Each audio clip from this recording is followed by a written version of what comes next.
اور پھر اپنی ڈیوٹی کر کے فرائض ادا کر کے دنیا سے رخصت ہوئے۔ میرے اور آپ کے پیارے آقا جناب سید المرسلین صلی اللہ علیہ وآلہ وسلم تشریف لائے تھوڑے سے وقت میں، 40 سال کے بعد دعوی نبوت اور 40 سال کے بعد ٹوٹل 23 سالہ زندگی، اور 23 سالہ زندگی میں پوری دنیا کو ایک ایسا نمونہ دے گئے۔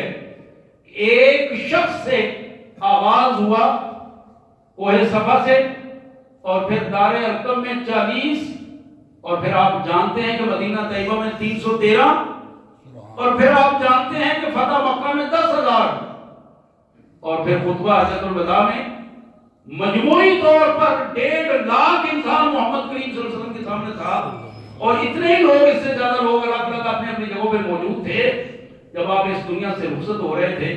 تو اس انقلاب کی وہ بنیاد تھی کہ وقت کی دونوں سپر پاوریں ایران اور روم مسلمانوں کا نام سن کر کانپ رہے تھے، جس کا عملی مظاہرہ جناب ابوبکر صدیق اور فاروق اعظم رضی اللہ عنہ کے دور میں عملی مظاہرہ ہوا۔ حضرات، یہ وہ ایک بنیادی حقیقت تھی جو میں آپ کے سامنے رکھنا چاہتا تھا کہ ہم اس دنیا کے جس دھوکے میں ہیں، اللہ نے فرمایا کہ یہ دنیا دھوکا ہے۔ یہ 4 چیزیں میں نے آپ کے سامنے رکھی تھی۔ پہلی چیز موت، اور وہ حقیقت ہے، مرنا ہے اور ہر شخص سے مرنا ہے۔ دوسری چیز وَإِنَّمَا تُوَفَّوْنَ أُجُورَكُمْ يَوْمَ الْقِيَامَةِ، یہاں جو بھی کرو گے، شر کے ساتھی بنو گے یا خیر کے ساتھ اپنا درجہ بلند کرو گے، جو کام بھی ہوگا اس کام کا بدلہ اچھائی یا برائی میں تمہیں قیامت کے دن ضرور ملے گا۔ یہ دارالعمل ہے۔ کیوں ہی دارالعمل کا آخری سانس ختم ہوگا اور اس کے بعد جو پہلا مرحلہ دارالحساب کا موت کے بعد شروع ہوگا، اس میں تمہارا سلسلہ جو ہے اسی انداز میں شروع ہو جائے گا، اور قیامت کے دن سب کے اجر جس انداز میں کسی نے کیا ہے اس کو ملے گا۔ حضرات، پھر میں نے بتایا تھا کہ اس آیت میں جو معیار بیان کیا گیا، فَمَنْ زُحْزِحَ عَنِ النَّارِ وَأُدْخِلَ الْجَنَّةَ فَقَدْ فَازَ، معیار یہ ہے کہ جو شخص جہنم کی آگ سے بچا لیا گیا، جہنم کی آگ سے بچا لیا گیا، جنت میں داخلہ اس کا ممکن ہو گیا، فَقَدْ فَازَ، وہ بندہ بچ گیا، وہ بچ گیا۔ اور آخری بات یہ تھی وَمَا الْحَيَاةُ الدُّنْيَا إِلَّا مَتَاعُ الْغُرُورِ، یہ دنیا کا سامان یہ دھوکا ہے، یہ آزمائش ہے۔ اس دھوکا کی ہی میں، اس آزمائش میں پڑو گے تو پھر اسی کے اوپر بہ جاؤ گے، اور انجام جہنم ہوگا، آگ ہوگا۔ اس انجام سے بچنے کے لیے اپنے آپ کو اس پوزیشن میں لاؤ۔ حضرت صہیب رومی، بڑا معروف نام، محمد کریم صلی اللہ علیہ وسلم کے صحابہ میں، حضور صلی اللہ علیہ وسلم کے بعد جب ہجرت کے لیے مکہ مکرمہ سے نکلتے ہیں، اپنے، چونکہ آپ بنیادی طور پر مکہ مکرمہ کے رہنے والے نہیں تھے، باہر سے آ کر آباد ہوئے تھے، اس حیثیت میں آپ باہر جب نکلے تو قریش مکہ کے ایک گروہ نے آپ کو گھیر لیا، پیچھے آئے، تعاقب کیا۔ آپ چونکہ خود تیر بناتے تھے تو ترکش بھرا ہوا تھا تیروں کا، اور پیچھے بھی اور سائڈ پہ بھی، رک گئے، دوڑ نہیں لگائی، رک گئے، رک کے قریش کے اس گروہ کو مخاطب کر کے کہا کہ اے گروہ قریش، میری بات ذرا دھیان سے سننا، تم جانتے ہو کہ میں نے کبھی ایسا تیر نہیں بنایا جو میرے ہاتھ سے چل نہ سکا ہو، اور میرا ترکش بھرا پڑا ہے، اور جتنے تم لوگ ہو، میں جب تک میرا ترکش تیروں سے خالی نہیں ہو جائے گا میں تمہیں چھوڑوں گا نہیں۔ بندہ اکیلا تھا، اللہ سے ڈرنے والا تھا، اور پھر کہا کہ اس کی صرف ترکش ہی نہیں، تیر کمان ہی نہیں، میرے پاس تلوار بھی ہے، اس کے بعد تلوار کا استعمال کروں گا۔ اب وہ لوگ سن رہے ہیں، پورا گروہ ہے لیکن ششدر ہو کے کھڑے ہیں، اور پھر آخر میں کہا ہاں تم لوگ چونکہ دنیا کے چاہنے والے ہو تو میں تمہیں بتاؤں کہ میرا مال ایک جگہ پہ پڑا ہوا ہے، جاؤ، میں نے جا کے وہاں مال رکھا ہے، تم جا کے وہ لے لو اور کسی کو بتانا نہیں میں مدینہ طیبہ جا رہا ہوں محمد صلی اللہ علیہ وسلم کے پاس. انہوں نے کہا ہاں تم ہمیں مال بتا دو ہم وہ لے لیتے ہیں, تمہاری بات کسی کو نہیں بتائیں گے. انہوں نے بتا دیا کہ فلاں جگہ پہ زمین میں میرا مال مدفون ہے, جا کے لے لو, مجھے اس کی ضرورت نہیں, میں مال و دولت کو اپنے پاؤں کی ٹھوکر میں رکھتا ہوں محمد رسول اللہ صلی اللہ علیہ وسلم کی رفاقت کی نسبت, اسلام کی نسبت. حضرات یہی وہ فرد ہے جب مدینہ طیبہ پہنچتے ہیں صہیب رومی تو پھر محمد کریم صلی اللہ علیہ وسلم انہیں وہ آیت سناتے ہیں, صہیب تمہارے لیے تمہارے مالک نے خوشخبری بھیجی ہے, اور خوشخبری کیا ہے؟ وَمِنَ النَّاسِ مَن يَشْرِي نَفْسَهُ ابْتِغَاءَ مَرْضَاتِ اللَّهِ وَاللَّهُ رَءُوفٌ بِالْعِبَادِ. کیا بات ہے اس بندے کی جس نے اللہ کی رضا کے لیے اپنے مال کو, دولت کو, عزت کو, خاندان کو, اپنی جان تک کو پیش کر دیا ہے. اللہ اپنے ایسے بندوں کو بڑا پسند کرتا ہے. یہ وہ بندے ہیں جو جن کا تعلق اپنے مالک کے ساتھ استوار ہوتا ہے. حضرات مسلم شریف میں ایک اور حدیث مبارک اس حوالے سے بڑی معروف حدیث ہے اور بڑی اہم حدیث ہے, آپ ذرا اسے غور سے سنیے.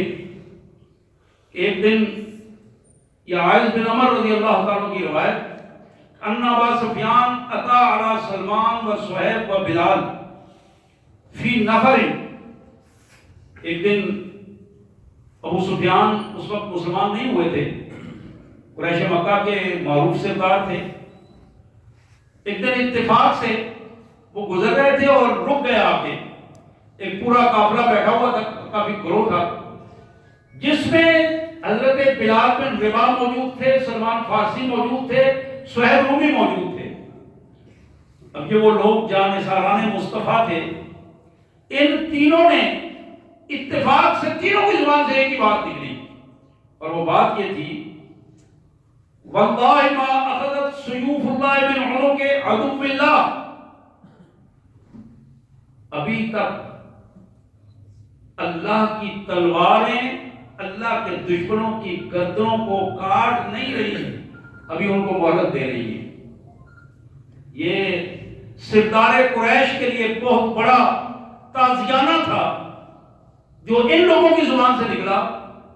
تو وہیں حضرت ابو بکر بیٹھے تھے. فقال ابو بکر اتقولون هذا لشیخ قریش وسیدہم. وہ اللہ کے بندو تمہیں کیا ہو گیا, یہ تو قریش کا سردار ہے, وڈیرا ہے. اس بزرگ کے بارے میں, قریشوں کے سردار کے بارے میں آپ نے اتنی بڑی بات کہہ دی. اسے اللہ کا دشمن بھی کہا اور پھر تلوار کی دھمکی بھی دی. اب یہ بات کہہ کر حضرت ابو بکر رسول اللہ صلی اللہ علیہ وسلم کے پاس گئے. وہاں جب پہنچے تو یہ سارا واقعہ سنایا. فقال یا ابو بکر, حضور صلی اللہ علیہ وسلم نے فرمایا ابو بکر لعلک اغضبتہم لئن کنت اغضبتہم فقد اغضبت ربک. ابو بکر مجھے محسوس ہو رہا ہے کہ تم اپنے تین بھائیوں کو ناراض کر کے آئے ہو اپنی اس بات سے کہ تم نے ایک وڈیرا شاہی کو تحفظ دیا ہے اپنے لفظ سے, اور ان تین بندوں کے الفاظ کو تم نے ان کو کب تک سمجھا ہے. اگر واقعی یہ بات ہے تیری اس بات سے وہ لوگ ناراض ہو گئے تو تیرا رب تو اسے ناراض ہو جائے گا. رب کو وہ اتنے پسند ہیں. اب جناب ابو بکر نے دوڑ لگا دی, دوڑتے ہوئے اسی محفل میں واپس آئے اور ان تینوں بھائیوں کو یہ الفاظ کہتے ہیں یا اخواہ یا اخواتاہ, اے میرے پیارے بھائیوں, اغضبتکم, کیا ایسا تو نہیں ہے کہ تم مجھ سے ناراض ہو, میں نے تمہیں ناراض کر دیا ہے؟ قالوا لا, وہ بڑے پیار سے کہہ رہے کہ نہیں ابو بکر ایسی بات نہیں ہے. یغفر اللہ لک, اللہ تمہیں معاف کرے, ہم آپ سے ناراض نہیں ہیں, الحمدللہ ہم آپ سے خوش ہیں. آپ نے بات کی, بات ہم نے سن لی, وقت گزر گیا.